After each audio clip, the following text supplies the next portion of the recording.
India Pakistan का match हो और अगर उसमें कंट्रोवर्सी ना हो, ऐसा कैसे हो सकता है भाई? देखो, अभी वुमेन्स वर्ल्ड कप 2025 का जो मैच हुआ इंडिया पाकिस्तान के बीच में, दो बहुत बड़े कंट्रोवर्सीज हुए। देखो, मैच की बात करेंगे, साथ में आईपीएल के बारे में कुछ सारे न्यूज है, स्पेशली आरसीबी क्या सही में सेल होने वाली है, उसके बारे में भी बात करेंगे। और इंडिया ए ऑस्ट्रेलिया ए, ये जो अभी सीरीज हुई जहां पे इंडिया ने जीता, वो सबको कवर करेंगे इस वीडियो में। तो वीडियो आखिर तक जरूर देखना। चलो शुरू करते हैं अब इस वीडियो को। तो देखो, शुरुआत कंट्रोवर्सी की टॉस के साथ ही हुई। जैसे ही टॉस हुआ, वहां पे फातिमा सना ने टेल्स बोला था, लेकिन जो मैच रेफरी थी और जो एंकर थी, उन्होंने वो हेड सुना और वो हेड्स आया और टॉस अवार्ड किया गया पाकिस्तान को। ये उस वक्त के ऊपर किसी ने ध्यान नहीं दिया, लेकिन जैसे ही सोशल मीडिया के ऊपर ये राउंड करने लगे, तब लोगों को समझा कि कितना बड़ा ब्लंडर हुआ है। और ये ब्लंडर देखो, अब पाकिस्तान के फेवर में गया तो उतनी ज्यादा बात उसकी होगी नहीं कि हाँ इसमें कुछ तो गड़बड़ है, ये है वो है। अगर ये इंडिया के फेवर में आता तो बहुत बवाल कर देते लोग कि अरे इंडिया ने फिक्सिंग वगैरह किया है, ये किया है, वो किया है। इंसानों से गलती होती है, लेकिन भाई इतने बड़े स्टेज के ऊपर ऐसी गलती कोई भी टीम अफोर्ड नहीं कर सकती, स्पेशली इंडिया या कोई भी टीम। क्योंकि अगर ये उसके खिलाफ गया, जो कि जा सकता था, हाई प्रोबेबिलिटी थी, क्योंकि pitch on the slower side था, यहाँ पे बैटिंग फर्स्ट करना उतना आसान नहीं था। देखो, मैच के बारे में बात करेंगे, लेकिन उसके पहले एक और कंट्रोवर्सी हुई थी। बात ऐसी है, रनआउट हुआ था मुनीबा अली का और ये पहला विकेट गिरा था। वो बाहर थी क्रीज के और अंदर आई, उसने बैट रखा, लेकिन वो पता नहीं उसने बैट वापस क्यों उठाई, उसके बाद जाकर बॉल लगा। अब देखो, जो लॉज है, लॉ 30.1, वो क्या बोलता है, अगर आप रनिंग या फिर डाइविंग पोजीशन में हो और अगर बॉल लग जाए और उसके पहले अगर आपका बैट पहले टच हो गई हो, तो आप नॉट आउट हो। एक बात याद रखना, रनिंग या फिर डाइविंग, दोनों ही इसमें नहीं थी वो, इसीलिए ये आउट दिया गया। लॉस के हिसाब से एकदम परफेक्ट डिसीजन था ये। और इसके ऊपर से भी लोग बवाल करेंगे, कौन लोग बवाल करेंगे वो आप लोगों को अच्छे से मालूम है, लेकिन लॉस के हिसाब से एकदम परफेक्ट डिसीजन था थर्ड अंपायर का। देखो, मैं मानता हूं कहीं ना कहीं अंपायर से ये गलती जरूर हुई थी कि पहले उन्होंने नॉट आउट दिया था, उन्होंने पूरी तरह से इसको चेक नहीं किया, और उसके बाद में जब इसको चेक किया तो उनको समझ आया कि गलत लॉ को वहां पे वो रेफर कर रहे हैं। पूरा उन्होंने देखा नहीं, और उसके बाद जब पूरा देखा तो एकदम सही डिसीजन दिया गया। चलो भाई, अब देखो कंट्रोवर्सी की बात हो गई, अब मैच के बारे में बात करते हैं। क्योंकि 247 लगाया इंडिया ने, आसान नहीं था, क्योंकि कोई भी बैटर ने 50 प्लस रन नहीं बनाए और सबको स्टार्ट मिला, कोई भी उसको कन्वर्ट नहीं कर पाया। बात सिर्फ इतनी सी नहीं है, किसी भी प्लेयर के बीच में 50 रन की पार्टनरशिप तक नहीं हुई, लेकिन उसके बावजूद 247 लगे। और ये कैसे लगे? क्योंकि ऋचा घोष की जो फिनिशिंग थी, वो जो 35 रन थे 20 बॉल में, उसके वजह से इतना टारगेट लगाए। नहीं तो टीम इंडिया कहीं ना कहीं फंस सकती थी अगर इससे कम स्कोर होता तो, क्योंकि इंडिया ने अपने पोटेंशियल के ऊपर बैटिंग नहीं की इस मैच में। एक तो अमनजोत कौर भी नहीं थी, क्योंकि वो इलनेस के चलते इस मैच को नहीं खेली थी, उसकी जगह पे रेणुका सिंह ठाकुर आई थी। अब देखो, जो 248 रन यहां पे डिफेंड करने थे, बॉलर्स ने अपना काम बहुत ही अच्छे से निभाया। रेणुका सिंह ठाकुर यहां पे अपना पहला मैच खेल रही थी, उसको विकेट नहीं मिला। ओवरऑल ठीक ठाक बॉलिंग थी, लेकिन उतनी ज्यादा वो रिदम में नहीं लगी। लेकिन क्रांति God player of the match, 3 wicket उसने निकाले, और क्या फिनोमिनल स्पेल था क्रांति गॉड का। यहाँ पे क्रांति गॉड, मैंने पहले ही बोला था कि बहुत अच्छा करेगी, विकेट टेकिंग बॉलर है, और अपने फुल थ्रॉटल के ऊपर कर बॉलिंग कर रही थी। स्पिनर्स में दीप्ति शर्मा, स्नेह राणा, इन्होंने भी अच्छा कंट्रीब्यूट किया। 3 और 2 विकेट मिले स्नेह राणा और दीप्ति शर्मा को।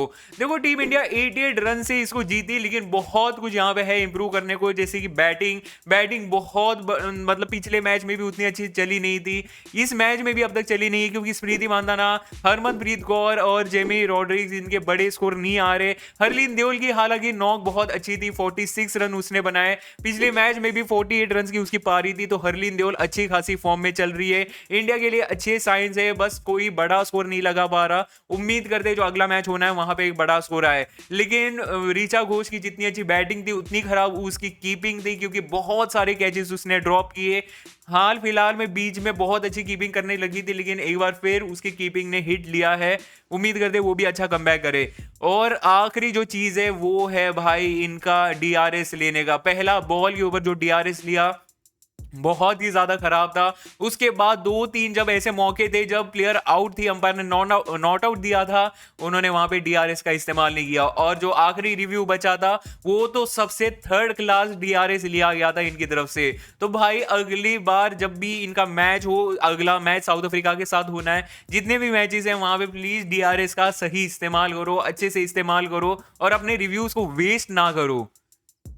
और हाँ, थोड़े बहुत रनिंग बिटवीन द विकेट्स में भी थोड़ा ध्यान दो, क्योंकि पाकिस्तान थी इसीलिए बच गए, लेकिन बहुत सारे रनआउट के मौके हो जाते, बहुत क्लोज कॉल हो जाते।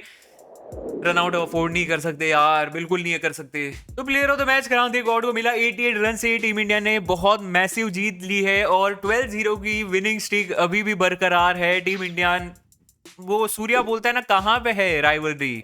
मैं मेरे हिसाब से भाई कोई है ही नहीं, इंडिया बहुत आगे, बहुत आगे और दिखाया है, लेकिन अपने फुल पोटेंशियल पे अगर खेलेंगे तो शायद से इससे जल्दी इनको आउट कर देते। अब अगला मैच जो है टीम इंडिया का, वो होना है साउथ अफ्रीका के सामने। मेरे को लग रहा है अगर अमनजोत कौर ठीक होगी तो शायद से स्ट्रेट अवे आएगी वो रेणुका सिंह ठाकुर की जगह पे, लेकिन क्या 3 पेसर खिलाना चाहिए मेरे के हिसाब से, ये ट्राई कर सकते हैं, लेकिन श्रीचरणी को फिर बाहर बैठना पड़ेगा, उसने भी बॉलिंग अच्छा की है। और साउथ अफ्रीका जिस तरह से लिंसी स्मिथ के सामने स्ट्रगल की थी, हो सकता है श्रीचरणी भी वही सेम काम कर दे। तो भाई ये सिलेक्शन कॉल बहुत ज्यादा हेडेक वाला है, क्योंकि अमनजोत कौर प्योर ऑलराउंडर है, बैटिंग में इंपॉर्टेंट रन्स बना दी है बीच में, और कहीं ना कहीं वो नहीं थी तो थोड़ा सा डिफेंसिव अप्रोच हमको दिखा, क्योंकि 20 रन कम बने थे मेरे हिसाब से। तो चलो अब देखो, वुमेन्स मैच के बारे में बात हो गया, अब बात करते हैं मेंस मैच के बारे में। हाँ मतलब men's match, India West Indies की बात नहीं कर रहा मैं, अभी इंडिया ए की जो सीरीज हुई थी ऑस्ट्रेलिया ए के सामने, वहां पे इंडिया ने बहुत ही अच्छा परफॉर्मेंस किया। वहां वनडे की सीरीज होनी थी, उसमें पहला मैच बारिश के चलते कॉल ऑफ हो गया था, उसको रीशेड्यूल किया गया और इंडिया उसको बहुत बड़े मार्जिन से जीती।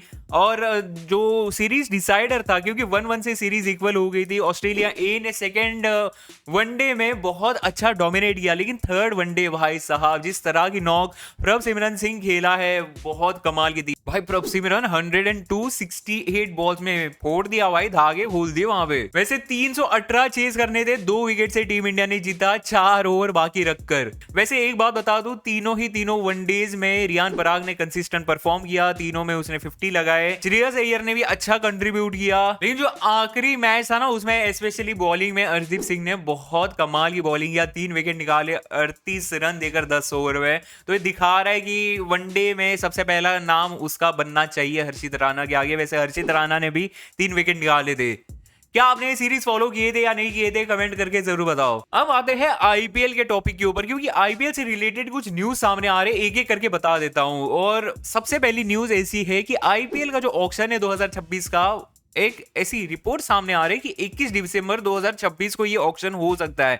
अब देखते हैं भाई कि कितनी बात ये सच होती है, क्योंकि इसी अराउंड कभी ना कभी ये ऑक्शन होता है। लास्ट टाइम थोड़ा जल्दी हुआ था, लेकिन इस टाइम ऐसा हो सकता है कि थोड़ा लेट किया जाए इसको। दूसरी खबर जो आ रही है वो है ट्रेड को लेके, और ये इस बार केएल राहुल को लेकर है। ऐसा बोला जा रहा है कि 2 फ्रेंचाइजीज ना केएल राहुल के साथ बात कर रही है कि या तो ट्रेड या फिर ऑक्शन में वो आ जाए। अगर ऐसा होता है तो वो उनको एक्वायर करना चाहेंगे। अब मेरे को तो नहीं लगता केएल राहुल इस चीज में इंटरेस्टेड होगा, क्योंकि दिल्ली कैपिटल्स में उसका अच्छा खासा वहां पे जम गया है, तो मेरे को नहीं लगता ये कुछ सच होने वाला है। हाँ, बात ऐसा हो सकता है कि टॉक्स हो रहे होंगे, थोड़ा सा एक्सप्लोर किया जा रहा होगा इसको, लेकिन मेरे को नहीं लगता ये फाइनलाइज होने वाला है, क्योंकि डीसी की तरफ से कुछ कंफर्मेशन अब तक आया नहीं है, और मेरे को नहीं लगता ये चीज होने वाली। आपको क्या लगता है, होगा? मेरे को नहीं लगता। और जो आखिरी न्यूज है वो है आरसीबी के सेल को लेकर। भाई देखो, पिछले 2 वीडियोस में मैंने ये टॉपिक को कवर नहीं किया था, मैं भूल गया इसके बारे में बात करना। अब बहुत टाइम से आरसीबी सेल होगी, मतलब वो जो ओनर्स है वो अपना स्टेक को सेल करने वाले हैं, ऐसा खबरें सामने आ रही थी। लेकिन इस बार जो है ना, इसको हवा इसलिए ज्यादा इतनी मिल रही है क्योंकि ललित मोदी, जिन्होंने ये आईपीएल शुरू करने में अपना सबसे बड़ा हाथ निभाया था, उन्होंने ये खबर को सोशल मीडिया के ऊपर शेयर किया कि हाँ, आरसीबी के सेल की बहुत ज़्यादा बातें हो रही है और हो सकता है इस बार ये फाइनलाइज हो।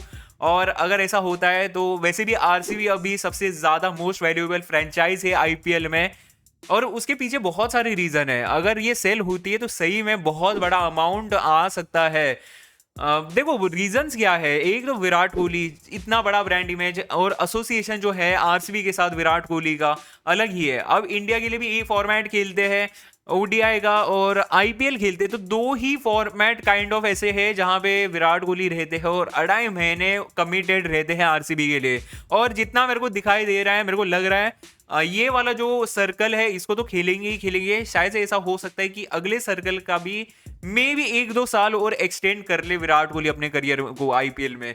अब ये कितना होगा ये तो वक्त ही बताएगा, लेकिन ये जो रीजंस है कहीं ना कहीं इसकी वजह से ये ब्रांड वैल्यू बहुत ज्यादा बढ़ने वाली है। साथ में अभी अभी आईपीएल के विनिंग चैंपियंस है, तो वो भी एक्स्ट्रा एडेड लेयर होने वाली है। साथ में भाई साहब जो फैन फॉलोइंग है पूरे दुनिया में, सिर्फ इंडिया में नहीं पूरी दुनिया में जो आरसीबी का फैन फॉलोइंग है, सबसे बड़ा इसमें मेजर चीज होने वाला है कि इसकी ब्रांड वैल्यू क्यों इतनी ज्यादा है। और अगर मैंने कुछ रीजंस मिस किया रहूंगा तो आप कमेंट में जरूर बताओ कि क्यों आरसीबी की इतनी फैन वैल्यू है या फिर वो ब्रांड वैल्यू इतनी होने वाली है। लेकिन आपको क्या लगता है कि क्या सेल होगा? रूमर्स रिपोर्ट्स के हिसाब से अगर देखा जाए तो मेरे को लग रहा है कहीं ना कहीं चांसेस है, बट क्या होना चाहिए? मेरे हिसाब से होना नहीं चाहिए। नाम नया आएगा लेकिन देखते हैं क्या होता है, लेकिन मेरे को लग रहा है इसके होने के थोड़े बहुत चांसेस है। होना नहीं चाहिए बट हो सकता है। लेट्स सी, देखते हैं जब भी कुछ ऑफिशियल कुछ सामने आता है। तो भाई देखो, आज की इस वीडियो में हमने बहुत सारे टॉपिक्स को कवर किए। Women's world cup 2025 India versus Pakistan का मैच, साथ में इंडिया ए और ऑस्ट्रेलिया ए की जो वो सीरीज थी उसके बारे में भी बात कर ली, और आखिर में आईपीएल न्यूज को भी कवर किए। तो होप सो आप लोग अपडेटेड हो गए होगे। अगर आप अपडेटेड हो गए हो, आपको इस वीडियो से इंफॉर्मेशन मिली हो, तो प्लीज वीडियो को लाइक कर देना। चैनल में नए हो तो प्लीज सब्सक्राइब कर देना। वो लाल वाला बटन जो है उसके ऊपर आप क्रांति गॉड का एकदम इन सिंगर डालो, या फिर उसके ऊपर ऋचा घोष का स्लॉग स्वीप, मेरे को नहीं मालूम, हो जाना चाहिए। मिलता हूं आपको अगली वीडियो लाइव स्ट्रीम में। तब तक ख्याल रखो अपना भी और अपनों का भी। तब तक के लिए बाय बाय।